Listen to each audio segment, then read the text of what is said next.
Hello students, today we are going to study about the last part of the chapter, that is first aid, aims and objective. So you all know that accidents can occur anywhere. It can occur without any warning, it can occur anytime, anywhere, and even in the safest environment. किसी भी safe environment में accident हो सकता है. Even sports is no exception. Participation in games and sports have increased considerably over the year, which have resulted in too many competitions, which have also increased the chances of injuries in sports.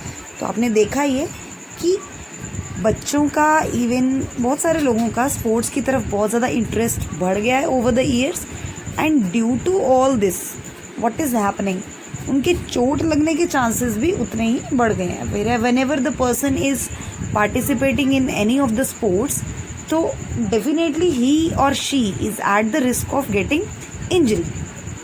अब हम सबसे important क्या है कि चोट लग जाती है, तो चोट को हम उसके इफ़ेक्ट को, उसके रिजल्ट्स को मिनिमाइज़ कैसे करें, या फिर हम उसके इफ़ेक्ट से किस तरह से अपने आप को प्रोटेक्ट रखते हैं, मैक्सिमम अपने आप को प्रोटेक्ट रख सकें.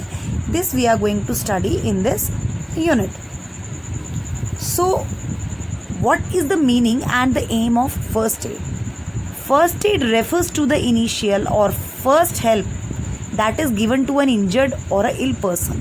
तो सबसे पहली हेल्प जो हम किसी इंजर्ड और इल पर्सन को देते हैं वो क्या होता है? फर्स्ट एड होता है. First aid does not mean medical aid which is treatment given by a doctor. तो इसका मतलब ये नहीं है कि जो ट्रीटमेंट डॉक्टर दे रहा है वो दे सकते हो, या फिर कोई भी क्वालिफाइड प्रैक्टिशनर दे रहा है वो दे रहे हो, but it is a simple practice जिससे हम किसी पर्सन के एक्सीडेंट के इफ़ेक्ट को मिनिमाइज कर सकते हैं, किसी की लाइफ को सेव कर सकते हैं. So these include many simple processes which a person can do in case of emergency, ताकि जो भी विक्टिम है, जो भी पेशेंट है, उसको कम से कम लॉस हो. So main aims and objective of the first aid are, first one is to preserve the life.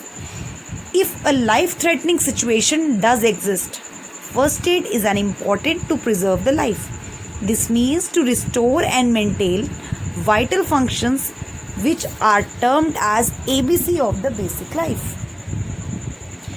So this is the first priority.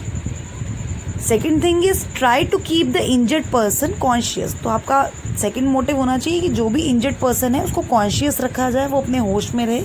Because once अगर वो कॉन्शियस नहीं रहता तो उसका ब्लड सर्कुलेशन भी लो डाउन हो जाता है, जिससे फर्दर उसके ठीक होने के चांसेस इंक्रीज हो जाते हैं, क्योंकि ब्रेन की फंक्शनिंग रिड्यूस हो जाती है. Third one is to prevent the injury और इलनेस बिकमिंग वर्स. तो जिसको जो भी चोट लगी है उस चोट का खराब तो वो ऑलरेडी है, लेकिन उससे ज़्यादा नुकसान होने से हम उसको बचा सकते हैं. The person injuries or illness should be attended in order to prevent complication arises from his or her injury or illness. तो चोट लगने की वजह से, like suppose let me give you an example. अब किसी को सपोज खून बहना शुरू हो गया, अब उसकी ब्लीडिंग हो रही है.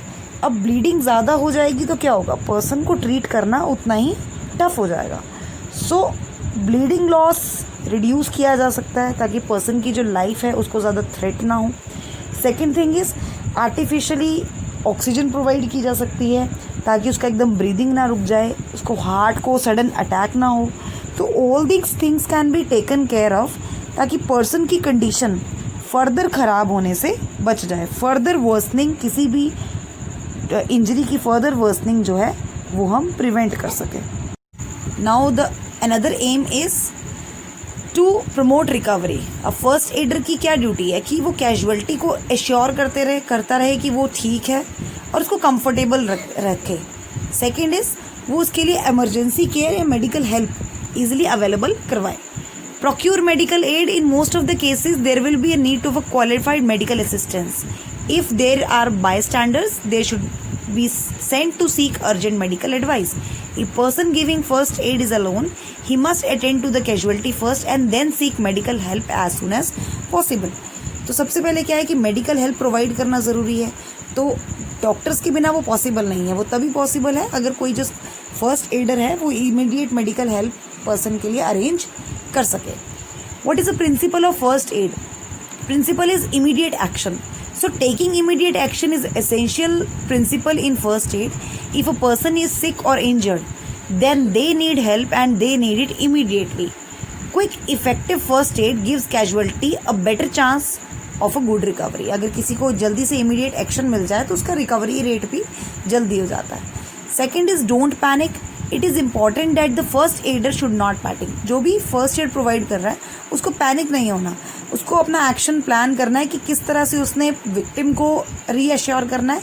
सेकंड, उसने किस तरह से मेडिकल हेल्प को अरेंज करना है. So all these things are to be taken care of by medical practitioner. Careful and deliberate action undertaken without too much delay is most beneficial to the casualty.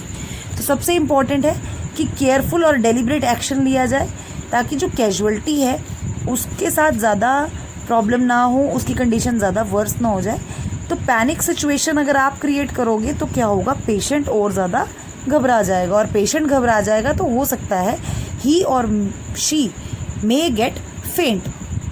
Another one is reassurance. A psychological value of reassurance is as important in the first stage as the treatment of the first aider can give. Comfort and reassure the casualty. In some cases, all the casualty needs is emotional support and reassurance. तो सबसे important क्या है कि देखो psychological support बड़ी ज़रूरी होती है. अगर आप किसी पर्सन को बता रहे हो कि नहीं वो ठीक है, he is fit and fine, वो जल्दी रिकवर कर लेगा, तो उससे उसको हिम्मत मिलती है and ultimately he tries to get out of that problem. तो रीएश्योरेंस और इमोशनल और सपोर्ट ये बहुत ज़रूरी है at the time of injury. Cultural awareness. Ensure you obtain a permission to examine a casualty और provide treatment. You should always treat the casualty with respect and observe their rights not to be touched or treated. तो आपको cultural awareness का बड़ा ध्यान रखना होता है. जिस भी पर्सन को आप एग्जामिन कर रहे हो तो हमेशा ध्यान रखना है कि उसकी रिस्पेक्ट आपको बहुत ज़्यादा ध्यान से रखनी है. यू शुड टच और ट्रीट देम वेरी केयरफुली. तो इमोशनल सपोर्ट और कल्चरल अवेयरनेस ये दोनों बहुत इंपॉर्टेंट फैक्टर है किसी भी पर्सन को ट्रीट करने में eight the time of injury. So this was all about the chapter. Thank you.